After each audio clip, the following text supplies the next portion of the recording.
Hello ka-organic, good evening. So, nandito tayo sa sa area kung saan nakatanim yung yung sawtooth coriander. So, sa ibang bansa, ginasalad nila ito. Ayan, ayan oh. Nag-try ako magsalad nito pero di talaga makayang lasa. Kasi nga yung niya, yung amoy niya is parang cockroach.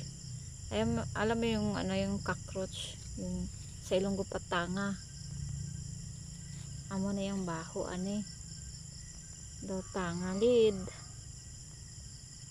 Pero marami na nito nagkakain, basta yung ng mga taga ibang bansa na pupunta ito sa Davao.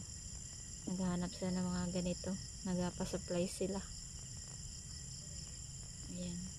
Sa mga health conscious dyan, yung yung binavalue talaga nila yung health nila, o yung mga tao na vegetarian, ay gina-consider nila ito na isa sa kanilang diet kasi pang salad ito siya.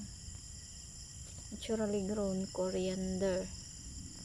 Ayan, ito yung gina-harvest nito is dahon lang, so cuttings lang ito siya. Mabilis na siya magdami kasi ayan yung niya,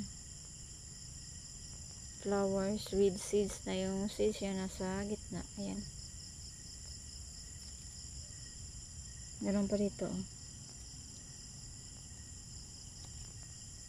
so yun lang, go organic.